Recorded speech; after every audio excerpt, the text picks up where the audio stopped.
E aí, meus amigos, sejam muito bem-vindos. Meu nome é Thiago Stephens e antes de mais nada, eu queria colocar aqui a minha solidariedade ao Rio Grande do Sul, a minha terra, né, cara, que está passando por uma situação muito difícil, infelizmente, mas a gente tem que passar pela situação. E eu quero dar os parabéns também à galera que não é do Rio Grande do Sul, mas está lá ajudando, fazendo o seu melhor. Mas então tá, meus amigos, tô aqui com o Bruno, mais conhecido como Eurodog. Todo mundo fala que eu sou brabo, né? Vê que o cara é marrento. Não sou nada, sou uma flor, filho. Cara, mas assim, até já que tu tocou nesse assunto, tu acha que tu tem essa, vamos dizer assim, essa fama de... essa fama, mano. É? Tu acha que sim? Eu acho que eu tenho porque eu sou muito bruto falando, né? É porque se as pessoas não entenderam o sentido um pouco da vida, parece que se esquece um pouco que a gente não pode ficar perdendo tempo com bobagem. Mas o tempo que a gente perde com bobagens ridículas, a gente está perdendo um tempo precioso na vida para poder evoluir, para crescer, e é o que Deus faz. Todo dia Deus dá força para a gente levantar. Aliás, a melhor coisa que Deus faz na nossa vida é dar chance para a gente poder levantar, acordar e viver. E as pessoas às vezes desperdiçam isso.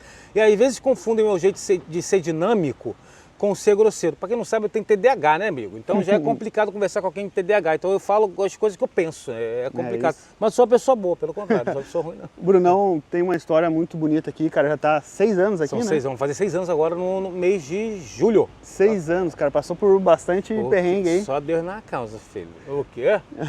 Ô, Brunão, e assim, cara, já aproveitando, já te fazer uma pergunta. Tu acha que Portugal, hoje, ele tá muito diferente do Portugal que tu chegou? Tá, eu costumo falar que é igual, na minha época só tinha mato, mentira. Todo mundo fala isso, mas é uma forma de dizer, né? Na minha época era uma coisa, hoje é outra, e para quem chega hoje, daqui a 3 anos, 4 anos vai ser diferente também. Na verdade, quando eu cheguei aqui em Portugal, eu achava que, em relação a preço, as coisas eram um pouco mais acessíveis, que eu falo de compra, de bens de uso comum, né? Combustível, compra, mercado, energia. Hoje já está diferente. O arrendamento, todo mundo se assusta, fala que em Portugal está muito caro. Tá nada, gente, está o mesmo preço, nunca mudou para mim. Isso, tá? Porque hoje um apartamento de 1 quarto custa 750, antigamente um de 2 custava 450, o salário mínimo era 510. Exatamente. Então, em relação a isso, nada mudou. Claro que em relação a custos, Thiago, de vida, tá mais caro. Mas a gente tem que pensar que a gente está vivendo um problema serinho entre, né, os dois países aí, da Europa aí que estão brigando, aquela situação toda, não podem falar o que é. Que isso aí afeta diretamente o combustível, porque o gás vinha de tal lugar e agora a gente está pagando mais de gás. Então, assim, realmente as coisas aumentaram, mas tem uma explicação um pouco lógica, mas não é só aqui. No Brasil também muitas coisas aumentaram. E da onde tu era lá no Brasil, Bruno? Eu sou de Niterói, Rio de Janeiro, terra do Papagoiaba, filho, terra de brabo, filho, lá do outro lado da poça. E da onde surgiu a ideia de tu vir para Portugal? Assim, eu acho que não foi em Portugal, eu era moleque e eu sempre quis sair, né? O cara que é favelado, mano, a gente quer mudar de vida, né, parceiro? Eu era da favela, da comunidade, e eu nunca aceitava aquilo que eu vivia ali. Eu acho que eu sabia assim, não, Deus preparou alguma coisa melhor para mim, não é possível, mano, tem que sair daqui. E o problema é que quando a gente vive em comunidade, se a gente não tiver o pé muito firme, a gente não começar a enxergar as coisas longe, né? E eu falei assim, pá, mas eu quero mudar, eu sempre tive vontade de mudar, porque eu sempre tive amigos, né, que tinham condições financeiras melhores e eu via a galera viajar, eu falava assim, nossa, você pega os aviões, porque eu não vou pegar um dia? Eu sempre tive essa vontade, eu acho que qualquer um que migra hoje sempre teve uma vontade dentro de sair. Mas a vontade mesmo veio quando eu comecei a ter o conhecimento de causa do que era imigrar. Eu já estava casado, né? Eu tenho 40 anos de idade, são 20 anos de casamento. É doído, 20 anos já. Parabéns. Casei com 20, parceiro. Eu tô quase nisso também. O negócio é bravo. Então, assim, na época eu já estava casado com a Mônica e eu tinha montado um pet shop no Brasil. Foi quando começou a dar uma guinada. A Mônica, na verdade, já trabalhava com isso. E deu uma guinada na nossa vida sobre o montar o pet shop.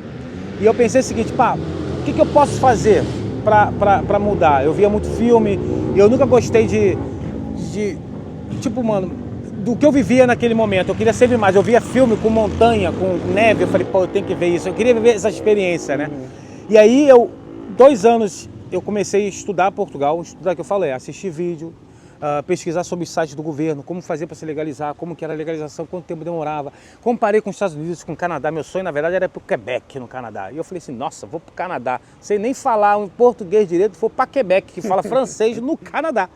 Imagina, mano. Então, assim, aí veio aquela ideia de Portugal. Por que não Portugal? E eu comecei a estudar sobre Portugal, ver os vídeos e pronto, idealizei isso e vim para cá. Mas atenção, quando eu vim para Portugal, eu já estava no Ministério Público. Eu tinha feito o concurso público. Nesses 2 anos de preparação, ao mesmo tempo que eu estava me preparando para Portugal, foi quando eu passei no concurso público, fui para o Ministério Público e quando estava tudo estabilizado financeiramente para mim, imagina, eu estava trabalhando lá, ganhando dinheiro, falei assim, vou embora. Tchau. Que loucura, mano. Loucura. O Brunão estava me contando aqui que ele chegou aqui e abriu um pet shop. Foi. E eu quebrei, mano. 3 meses depois, 2 meses para se preparar para abrir, 3 meses para quebrar. E por que tu acha que tu quebrou, Bruno? Eu acho falta de preparo, mano, de não conhecimento de causa, na Ó, verdade. já é importante para quem é dessa área, né, para ter uma ideia Conhecimento aí. de causa. A gente tem que ter o seguinte, o problema que, isso aí a gente vai até falar mais à frente, o problema que nós, brasileiros, a gente às vezes não consegue enxergar fora do nosso cubículo, né? A gente acha que dá muito certo aqui, lá também vai dar, ou então dá muito certo aqui, no estado vai dar. Eu vendo açaí aqui, no sul vou vender açaí também igual vendo no Nordeste. E não é bem assim que as coisas acontecem. Portugal, eles têm um carinho, eles gostam de cães, mas não tão quanto o brasileiro. Lembrando que o Brasil é o segundo maior mercado pet do mundo, perdendo apenas para os Estados Unidos, né? Então, assim, se fosse pensar em pet shop hoje, o melhor país na Europa para você trabalhar com isso seria na Espanha, por exemplo. Se você foi na Espanha, você vê que é cachorro para tudo que é lado, anda dentro com você no shopping. Em Portugal, para você ter ideia, o Mar Shopping aqui no Porto, por exemplo, faz 2 anos que abriram o Pet Friendly, não aceitava cães. E no Brasil a gente já tem muitos anos. E eu achei o seguinte, vou para Portugal, vou montar um pet shop, vai ser um sucesso. Porque a gente já sabe fazer. Só que eu esqueci que é o seguinte, não depende só de você saber fazer. Será que o mercado vai conseguir te atender? Você vai conseguir atender a demanda? Ou você vai suprir aquilo que eles precisam? Ou o seu negócio realmente é uma coisa que eles não precisam? A gente tem que ter consciência disso. E eu não pensei nisso, então a gente montou o pet shop. 3 meses depois dele montado, mano, não ia as pessoas lá. E eu muito raramente, aí depois a gente começou a descobrir algumas coisas, que os veterinários aqui recomendam banho só uma vez por ano. E, meu irmão, eu falei, agora lascou tudo. A gente tentou montar um hotel, a gente gastou dinheiro para montar as licenças para ter o hotel. E a gente foi denunciado por outros pet shops na altura. E, ó, amigo, uma confusão que fez com que a gente começasse a desanimar do nosso trabalho. E esse desânimo fez a gente quebrar. A verdade foi essa, a gente 3 meses...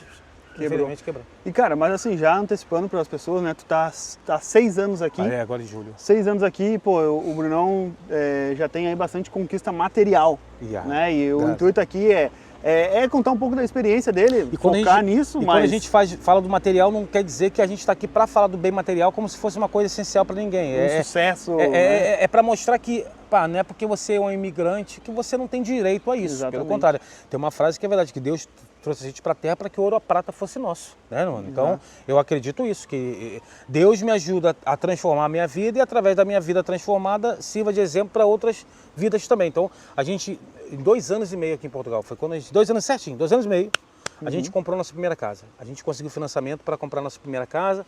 Lembrando que eu já estava trabalhando aqui em Portugal e não era emprego fixo, tá? Só para vocês terem uma ideia, eu pedi demissão de 12 trabalhos. 12 trabalhos? 12. Tá, mas peraí, segura nos 12 aqui, segura nos 12. Porque a pessoa não entender errado. Isso, exatamente. E daí continua nessa questão então, aí. Assim, a gente comprou nossa casa com 2 anos e meio em Portugal, nossa primeira casa.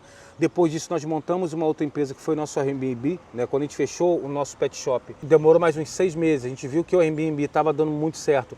E a gente fez as coisas todas legalmente. Então, a gente procurou um imóvel que a gente pudesse fazer sublocação desse imóvel com autorização. Então, nós pegamos o contrato de arrendamento. A gente fez um Airbnb que até hoje está em Braga, está com outro proprietário. Fica aí o convite, que é o Bossa Nova Guest House, que é um sonho meu. Está lá até hoje, graças a Deus, bombando para o novo proprietário. E aí sim que a nossa vida começou a dar certo. A gente começou a entender que, com uma boa pesquisa de mercado, a gente conseguia. Então, nós compramos nossa casa, hoje a gente já está com o nosso 2º apartamento, hoje a gente tem nossa empresa estruturada aqui em Portugal, mais um escritório na França. A gente tem nosso bem, que é o carro, etc., mas a gente usa como bem de trabalho. E é legal que, quando a gente fala de bem material, Tiagão, vamos dar exemplo, eu tenho um carro, eu podia ter um outro, e um outro, e um outro, mas na minha cabeça, não. É eu e minha família, eu só preciso de um carro. Esse carro vai para o trabalho comigo, esse carro leva minha família para viajar, é um bom carro, mas o bem material, na verdade, ele tem que ser uma prova para você mesmo das suas conquistas, dizendo que você pode. Porque no dia que tu estiver chateado, tu vai olhar para aquilo que tu trabalhou tanto para conquistar, tu vai falar assim, olha, obrigado a Deus, obrigado, vamos parar de reclamar, porque tem gente que nem isso tem. Então não é o bem material em si, tá, gente? Falar que eu tenho, mas é que isso é uma prova que se eu consigo, qualquer um que está aí também trabalhando, mano, e com a cabeça no lugar também consegue. Não vai ser na hora que chegar também, porque não é assim. Não é fácil, né? Mas isso tudo que vocês conquistaram, assim, na questão de bens materiais, foi com o valor grana que vocês conquistaram aqui ou trouxe do Brasil? Não, mano, daqui, tudo que eu trouxe no Brasil, eu lembro, foram 25 mil euros na época. Foi dos 4 salários que eu tive lá no Ministério Público, né?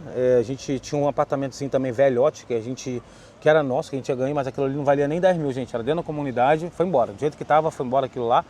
E a gente juntou 25 mil euros na altura, tanto com os salários, né, que eu recebi, como com a venda desse imóvel. E a gente perdeu tudo isso aí em 4 meses aqui. Imagina, se for pra desistir, era na hora, né? Na hora. A gente perdeu tudo. Eu falei, não, mano, não, tem alguma coisa errada. Porque assim, a gente fala assim, ai, Deus, porque Deus permitiu acontecer. Não, pera aí, a gente tem que parar de culpar Deus quando dá... Aliás, culpar o diabo quando dá errado e agradecer só a Deus quando dá certo. Não, às vezes é uma coisa que tem que acontecer para te moldar em outra situação que vai te fazer mais forte. E foi exatamente isso que aconteceu. Então a gente veio com essa grana e o grana foi embora. Não teve nada. Depois disso, a conquista foi com o trabalho aqui, nego. Não é nada. Agora volta às 12 empresas. Então, né? é aí que elas entram, né? Conta um pouco para nós a tua experiência trabalhando em fábrica, em vários eu, negócios. Quando pesquisei sobre Portugal, já sabia naquela época lá que se ganhava o mínimo, né, mano? Então eu não esperava mais do que isso no começo, não é verdade? E eu pensava o seguinte, pá, não é o mínimo. Se eu vou ganhar o mínimo numa fábrica, não quer dizer que eu preciso permanecer nela. O que eu quero dizer? Por mais que você não ganhe mais, gente, procure lugares onde você se sinta melhor, onde você se sinta bem. Então foi isso que eu fiz. Se não estava me adaptando aqui, eu ia para outro lugar. E muita gente pode assistir esse vídeo e falar assim, ah, então esse maluco não sabe o que quer. Não, não é isso, gente. Eu não podia estar num lugar onde eu atrapalhasse o trabalho de outras pessoas. Porque às vezes a gente não tá lá na fábrica, por exemplo, seu D tá ali. Mas o teu colega trabalha lá há anos, tu vai para lá, tu trabalha mal, tu atrapalha o colega que tá lá. E eu pensava muito no meu colega. Pá, o meu colega me ensinava. Aí quando ele via que eu estava morto, que eu estava me arrastando, porque eu não queria estar lá, ele já ficava chateado. Pô, isso te traz uma consequência horrível dentro da empresa, né? Então eu também depois fui trabalhando numa outra fábrica, eu tive que treinar e era horrível para mim treinar uma pessoa que eu não queria estar lá. Então eu pensando no outro, falava assim, pô, mano, se não é bom para mim, eu vou pedir demissão. Mas eu pedi demissão, eu nunca deixei porta fechada, até hoje, tá? Chegava pro patrão, conversava, amigo, para mim não dá, não quero estar atrapalhando ninguém que tá aqui e procurava outro canto para mim que eu me sentisse melhor. Isso é importante, porque às vezes a pessoa quer chegar aqui, ela quer que o local se adapte a ela. Não vai acontecer. Não é assim, né? Você tem que se adaptar ao local, se não se adaptou, tchau. E você tem que ser honesto. Entendeu? E você tem que ser honesto com você e também com a outra pessoa que está ali. É sobre isso. Você não pode simplesmente, tipo assim, um exemplo, eu não podia estar lá atrapalhando outras pessoas. E eu também não podia aceitar aquilo que pra mim não era bom, tá me entendendo, gente? Eu não tô falando que vocês têm que fazer isso não, tá? Lembrando que na época que eu tava aqui também, havia muita demissão. Então eu já sabia que poderia haver uma demissão. Então eu me antecipava aquilo ali. Então eu não ia esperar. Eu sempre me antecipei as coisas, Thiago. Tipo assim, eu não vou esperar perder o emprego para ficar desesperado procurando outro. Não, eu já mandava currículo. E se eu achasse que aquela proposta que eu recebesse fosse melhor do que a que eu tava hoje, tchau e benção. Meu contrato não era efetivo.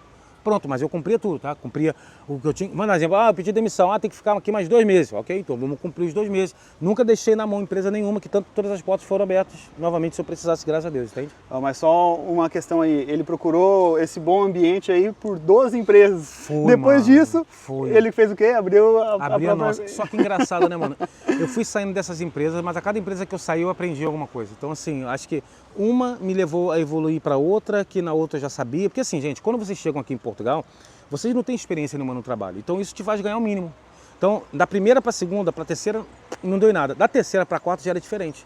Por quê? O patrão olhava e falava assim, não, mas por que tu foi embora? E eles perguntam, mas vem cá, tu trabalhou aqui, sei lá, 3 meses, por que tu foi embora? Olha, chefe, porque lá eu não me adaptei e lá poderia dar problema. Eu nunca fui um cara de mentir, mano, nunca fui. Eu acho que era por isso que os caras me contratavam. Então, porque, assim, é porque quando você vai numa entrevista de emprego, se você não sabe, e se você é demitido ou sai de uma empresa, eles perguntam pra você por que você saiu. Por que você foi embora em 3 meses? Por isso. Então eles me contratavam e sempre fui aprendendo. Até que chegou um certo ponto de eu estar ganhando aí na Grupo Fix, foi a última empresa que eu trabalhei, já não era fábrica, né? Eu lembro que foi para 2000 e... De cabeça, eu acho que foi ela entre 2020, por aí, 21, por aí. 2020? 2020, vamos botar 2020 mais ou menos. Na época o salário mínimo nem lembro, mas já estava ganhando 980 pau, já era muito dinheiro para aquela altura, mano. Porque eu comecei a trabalhar como técnico de fusão de fibra e aprendi o trabalho lá, tá me entendendo? Então é mais sobre isso. E ali eu me encontrei, por quê? O problema nunca foi a fábrica, o problema é que eu tenho TDAH, gente. Então imagina, eu não consigo ficar preso no lugar lá dentro. Aquilo me dá uma agonia, eu não consigo. Eu gosto de estar na rua, eu gosto de ver gente, eu gosto de agir. Então eu trabalhando no Grupo Fix foi ótimo, porque eu tinha que sair de esposa todo dia, 4 horas da manhã para chegar lá em Melgaço às 9 para trabalhar, subir no poste, ficar esticando cabo de fibra ótica na neve. Então assim, mas eu gostava daquele ambiente, eu gostava de estar na rua e é sobre isso. E ali eu me encontrei. O Bruno estava me contando antes, né, de uma estratégia que ele fez aqui, já que ele não tinha muita grana, quebrou e tal, né, na questão do carro. Conta aí para nós. Foi, gente, em 6 meses aqui, depois de um pouquinho assim, eu acho que foi até um pouquinho mais, eu falo 6 meses, deve ter sido mais ou menos 1 ano. Que eu fiz o empréstimo para um carro. E na verdade eu tinha pedido 10 mil para comprar um carro, para mim de 10 mil. Por quê? Todo mundo pensava na época assim, vou chegar lá, vou comprar um carro 300 euros. Eu pensava assim, mano, o carro de 300 euros vai me suprir ou ele vai me dar dor de cabeça? Eu tinha um medo com o negócio de comprar carro velho, esse negócio da dor de cabeça, mano, você não tinha noção. Eu falei, prefiro comprar um carro mais novo, primeiro que eu vou me sentir recompensado e feliz com aquele, segundo que ele vai me dar menos problema. Aí eu tinha pedido 10 mil, o banco me ofereceu 20, me liberou 20. Só que eu só peguei os 10. O que eu fiz? Aí foi o pulo do gato. Peguei 10 mil, comprei um carro de 6, me sobrou 4. Desses 4 mil, eu gastei com o que eu podia. Nem sei, nem lembro. Agora, lembrei, comprei um trotinete da Xiaomi na época. Dos 3 mil que me sobrou, Thiago, eu usei os próprios 3 mil para pagar as prestações durante 2 anos. Como o carro eu tinha comprado de modo à vista, a pronto, com empréstimo pessoal, eu vendi o carro 2 anos depois, consegui quitar o empréstimo com abatimento dos juros. No fim, eu não devia nada, não tinha o carro porque eu tinha vendido, mas eu estava com 7 mil quase de lucro, onde eu comprei um outro carro de 10. E assim foi fazendo um dos 10, um de 15, um de 20, até que a gente conseguiu comprar, no caso, a BMW, que foi o primeiro carro lá na altura que nós compramos, que eu posso falar top assim, à vista, ok? Então, o dinheiro não é o que você ganha, mas é como você age com ele, o que ele faz para você. Ele tem como trabalhar para você de várias outras formas.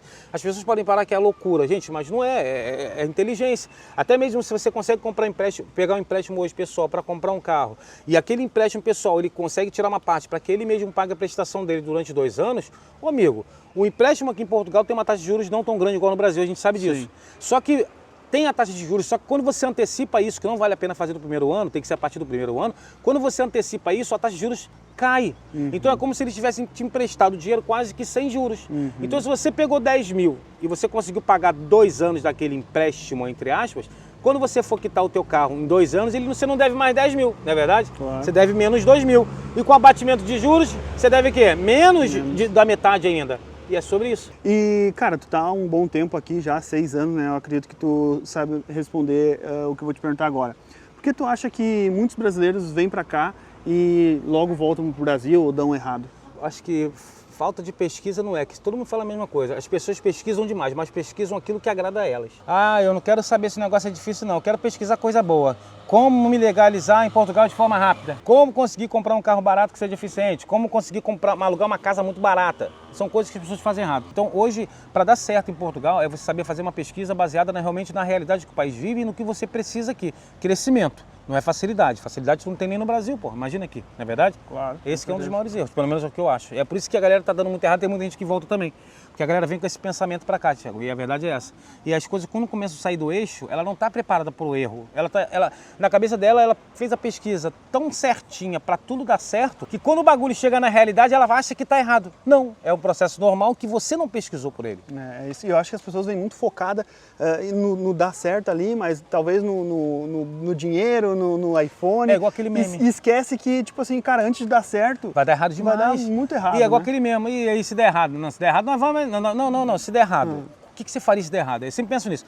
Falam pra mim às vezes que eu sou um cara pessimista. Não, eu fico assim, mano. Vamos ali, vamos pular esse penhasco aqui? Se der errado, hein, irmão? Vai dar certo. Não, quer saber do errado. Que dá certo a gente quer que dê. Eu quero saber do errado, irmão. Porque assim, é igual você dirigir um carro. Você tem que estar preparado, porque se o carro da frente falhar, o que você vai fazer? As pessoas não estão preparadas para isso, então às vezes acaba batendo porque não se atentam o errado que pode dar. É aquela autoconfiança que eu sou bom demais. Não, eu sou top aqui. Não, aqui no Brasil eu desenrolo tudo. Chegar lá, eu vou fazer e vou acontecer. Tá, mas se isso der errado, o que você faria? Foi o exemplo do teu pet shop, Exatamente. Né? Eu tava com aquele ego de achar que só porque eu entendia muito daquela parada, o bagulho ia ficar muito top. E aí, quando deu errado? Se eu não tivesse um pensamento de que, olha, eu já sabia que isso podia dar errado, eu teria voltado. Então eu já sabia que podia dar errado, já contava com erro, mano. Então se desse certo, olha, top. Se desse errado, vamos ver o que a gente pode fazer. E foi exatamente o que eu fiz. Ou seja, então, quando o pet shop quebrou e eu perdi o dinheiro, eu consegui reaver só 4 mil do dinheiro investido.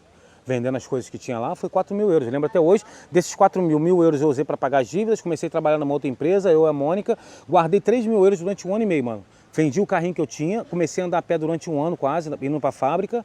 A Mônica também trabalhando numa fábrica, trabalhando no chinês, trabalhando numa outra fábrica na limpeza. A Mônica trabalhava em 3 empregos no mesmo dia. Eu lembro que eu trabalhava, eu sempre moro ainda até hoje lá em Esposende, ia até Barcelos a pé, voltava, mas por que eu fiz isso? Porque eu tinha que guardar aqueles 3 mil e fazer um dinheiro render para montar uma outra coisa que eu estava pensando. Não deu outra. 1 ano e meio depois de quebrar, eu montei o Airbnb. Olha que aí só. arrebentou, graças a Deus. Tá tudo certo. Até foi vendido, ele tá até hoje lá, graças a Deus. É sobre isso, mano. Dá pra dizer que tu deu certo aqui? Rapaz, dá pra dizer que eu não dei errado, né, filho? Porque assim, pra dar certo, às vezes dá falta muita coisa. Não é pra mim, assim, não tô falando de bem material, não. Sabe quando eu acho que eu vou dar certo mesmo, mano? Quando eu conseguir conquistar aquilo que eu quero, que é, mano, chegar na minha velhice tranquilo. Tranquilo que eu falei, com minha casa quitada, sem dever nada ao banco, com meu filho fazendo a universidade dele, com ele um lugarzinho pra morar e eu com a Mônica tranquilo. Acho que a gente também tem que entender que quando a gente imigra, gente, a gente não está sendo convidado a estar aqui, né, parceiro? A gente veio porque a gente quis.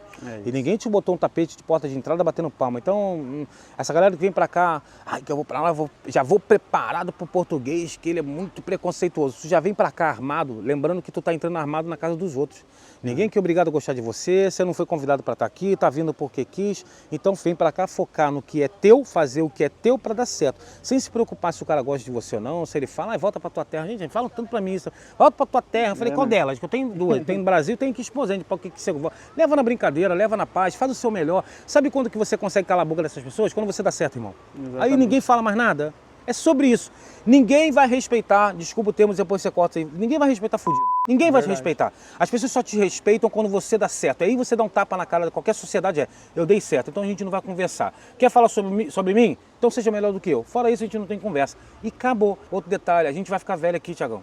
A gente vai se aposentar como? A gente não sabe, mano. Então é por isso que eu falo, vamos correr atrás. Então, que o meu sonho é chegar aqui na velhice, tá? Isso já responde alguma outra coisa também. Vai ficar em Portugal? Mano, até eu conseguir terminar minha casa. E eu só paro de pagar ela com 65 anos de idade.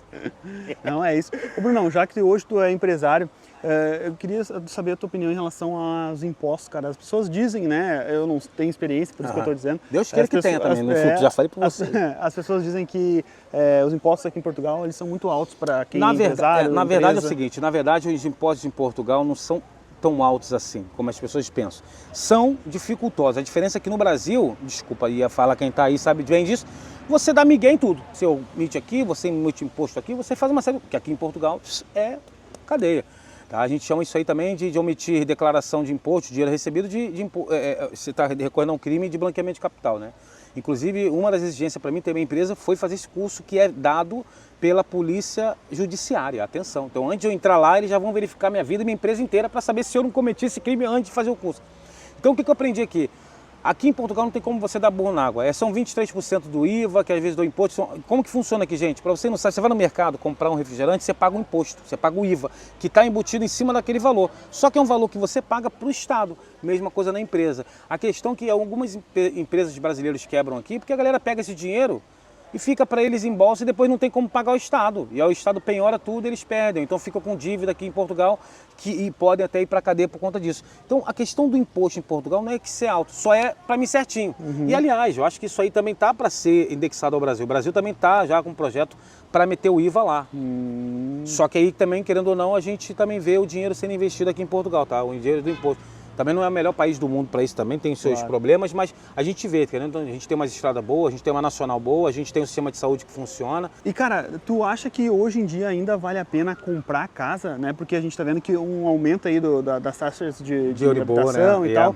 E antigamente as pessoas, era vantagem você pagar um financiamento do que pagar renda. Não, na verdade, acho que antigamente, a cultura portuguesa é o seguinte, mano, são poucas pessoas aqui em Portugal que tinham a própria casa. Isso aí eu falo dos próprios portugueses, eram poucos que tinham a própria casa, tá?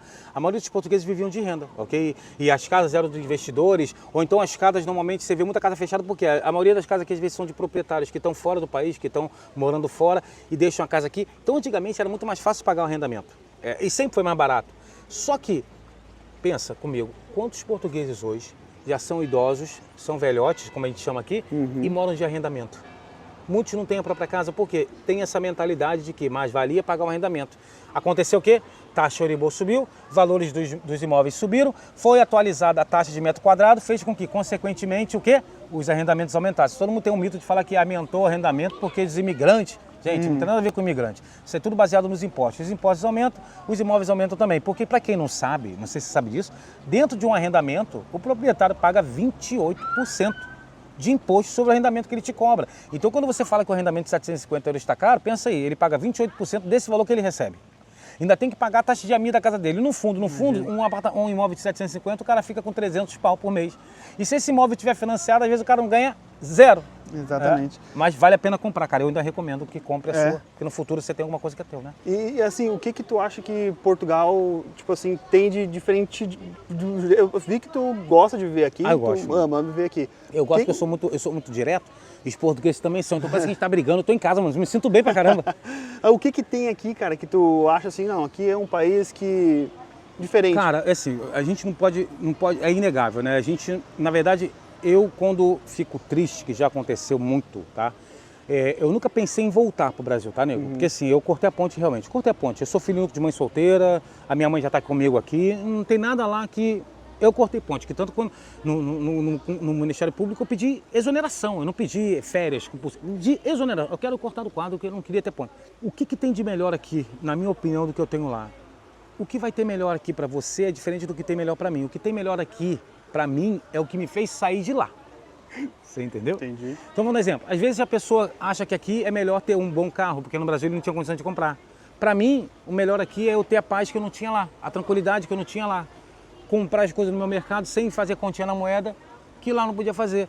Então, para cada um, tem uma coisa boa em Portugal. Falar que Portugal hoje é um dos melhores países do mundo em relação ao Brasil, isso aí a gente gera muito conflito, porque tem gente que está no Brasil, que assiste seu vídeo, que não quer sair de lá e fala assim, tá bem, não é isso. Exatamente. Cada um escolhe o melhor para si. Eu vim do Brasil para cá e para mim, hoje, Portugal, se destaca no que eu não vivia.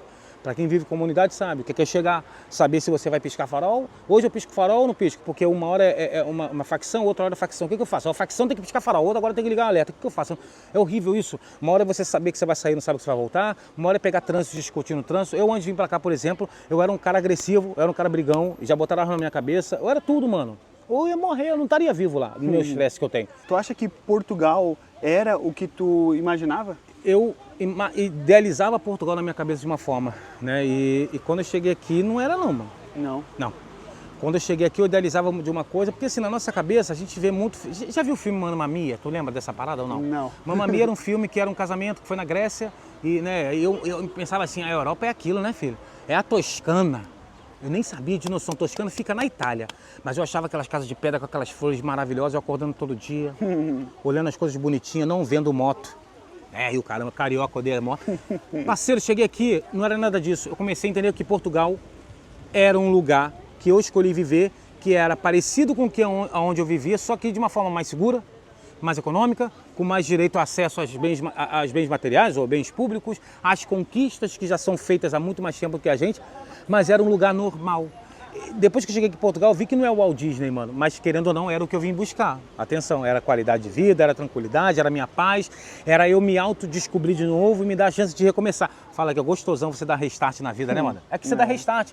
Você não vale um caralho lá. Desculpa te falar isso. Mas se tu vem pra cá, tu tem a chance de dar o restart, mano. Olha, lá eu não fazia isso aqui certo. Porra, eu vou dar um restart e começar. Foi aqui que eu fiz. O que foi meu restart? Era ser um cara briguento, estúpido, nervoso. E aqui eu falei, mano, não precisa disso. Pera aí, vamos com calma. Eu aprendi, tem calma. Já vou ver assim, tem calma. Tem calma. Tem calma. Epa, calma. E isso me irritava de uma forma no começo. E é sobre isso. Então, hoje, Portugal não era aquilo que eu pensava, mas virou aquilo que eu nunca imaginava que seria. Tá? Uma terra, para mim, de oportunidade, sim. Tem os seus problemas, Thiago, claro que tem, mas não se compara com o que eu vivia no Brasil. Não vou falar o Brasil, porque tem muita gente que vive bem lá, mas eu vivi uma história, uma realidade totalmente diferente, que aqui eu me vi bem melhor do que lá, entende? A gente nunca pode esquecer de onde a gente veio. Claro. Mas voltar para um lugar que você não estava bem é burrice. E, cara, depois de quebrar 3 vezes, né? Tu tentou Foi. empreender 3 vezes. Foi. Qual é a lição que tu tira disso? Pesquisa, e irmão. outra, só mais um antes. 3 vezes quebrou num país totalmente diferente. Foi. E detalhe, eu só tinha empreendido de verdade no Brasil uma vez, mano. Foi quando a gente montou nosso pet shop. Lá deu certo. Foi exatamente isso, porque assim, Mônica trabalhava com pet shop e tinha muito cliente. Falei, Mônica, vamos montar o nosso, mano. Aí deu tão certo lá que eu tava muito confiante, né, mano? Aqui foram 3 vezes, foram 3 negócios totalmente diferentes. O legal que eu não falo que eu, assim, quebrei, mano. Financeiramente foi horrível, mas de experiência foi perfeito. Porque aí eu aprendi que, olha, mano, eu tenho que ter isso, eu tenho que saber como que funciona a taxa de juros, eu tenho que saber o que eu tenho que ter de documento para abrir, para não fechar, trabalhar sem medo, não tenho medo. Ó, vou dar um exemplo, hoje chega na minha empresa, por exemplo, na minha loja, a minha loja tem loja física, eu tenho livro de reclamações, eu tenho os cursos todos que mandam fazer, tá tudo lá, eu trabalho tranquilo. Então, se eu não tivesse quebrado lá atrás, eu não teria sabendo essas informações todas e poderia quebrar novamente. Então, tudo foi um aprendizado, mano. Ô, Bruno, o que tu falaria para as pessoas que querem vir aqui para Portugal? Ok? Escolha lugares para se viver onde você melhor se adapta. Não estou falando de valores de arrendamento, porque hoje Portugal praticamente está horrível de arrendamento, os valores estão super altos.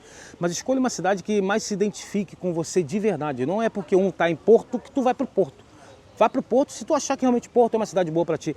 Por quê? Se tu tá feliz com a tua cidade, mano, acho que tudo fica mais leve para tu prosseguir. Tu fica mais à vontade, tu fica mais tranquilo. Ali você cria vínculos, cria amizade. Outra coisa muito importante, cara, você não tem amigos aqui. Pelo amor de Deus, gente, para. Ai, que meu amigo que tá lá, e meu amigo falou nada. Ô, rapaziada, o mais importante aqui é você. Seu amigo vai continuar sendo seu amigo aqui, mas nunca dependa dele para nada. Agora, venha pra cá contando com você. Se tá casado, mano, é você e tua esposa. É a esposa e o marido. É você e teus filhos. É você e sua mãe. Você e seu pai. É a família, quem tá junto ali roendo o osso. E fazer acontecer, né, porque cara? Teu amigo que tá aqui não sabe a real necessidade que tu teve no Brasil antes de vir pra cá. Ele sabe que você quer vir, mas ele não sabe realmente o que está passando. Agora, quem está contigo toda hora sabe. Exatamente. Então, pensa nisso. Então, vamos se afastar de ninguém que tá um erro muito grande. Não é para você se afastar das pessoas e, meu amigo lá não presta, não é isso não. Estou falando que não deposita sua confiança e toda a sua felicidade no teu amigo. Porque se ele se decepcionar, é uma coisa que você não consegue reverter. Dinheiro, se tu perder, tu com saúde conquista. Agora, quando tu fica desiludido com o amigo, esquece. Então, uma coisa é isso. E a outra coisa mais importante é, ninguém convidou você para estar aqui. Toda hora eu vou falar essa frase. Então, mano, põe a cabeça no lugar, vem pra cá, erga, trabalhe, cresça. Não tente mudar a mentalidade de quem mora do teu lado. O que eu quero dizer? O português não vai mudar a mentalidade por você, a mentalidade deles é essa. Goste de você ou não, eles são eles, vocês são vocês. Abrace, receba ajuda, não critique e não aceite críticas. Mas o não aceitar crítica não é arrumar confusão, é entrar aqui, sair por aqui. É isso aí, meus amigos. Brunão, muito obrigado aí, cara. Nada, eu que agradeço. Por mostrar um pouco da tua experiência aí pra nós. Avisa a galera que eu não sou mal não, pelo amor de Deus. Eu não sou mal não, tá, gente? Né? Não, é isso. Eu quero ensinar as pessoas a prosperarem através do meu exemplo, tá ligado? Eu não vou vender curso. Compra meu curso pra me ensinar a prosperar, não. Quer prosperar? Assiste meu vídeo aí, parceiro. Assiste meu Instagram. Vai prosperar junto comigo, vendo onde eu errei, pra você acertar exatamente sobre isso. Transformar a vida dos outros. E as pessoas aqui, infelizmente, estão fazendo um vídeo hoje pra poder muito mais se engrandecer do que realmente ajudar as pessoas. Exatamente. Okay? Não, e nós temos aqui um case de sucesso e não estão vendendo nada, não estão vendendo curso. No final aí não vai ter nenhum curso para vender. Não, vendo casa. Se quiser comprar a casa, eu vendo. É meu trabalho, atenção. O Bruno também é criador de conteúdo, né? Tem YouTube, tem Instagram, vou deixar aqui. Tem. Tá meio abandonado lá o YouTube, lá, mas tem que trabalhar, né? Isso. É assim, eu não trabalho para ninguém não, gente. Se eu não trabalhar, quem que paga meu salário, né? Tem que ser, faz parte. Mas assim, cara, eu quero desejar a todo mundo que assiste o Thiago aí, tenha crescimento, foco aqui em Portugal para dar certo, mano. É isso, meus amigos. Espero que vocês tenham gostado aí do papo. Um beijo no coração de cada um de vocês. Mas se não gostou também, deixe seu comentário aqui embaixo, né? E até o próximo vídeo. Ajuda. Tá? Valeu. Tchau.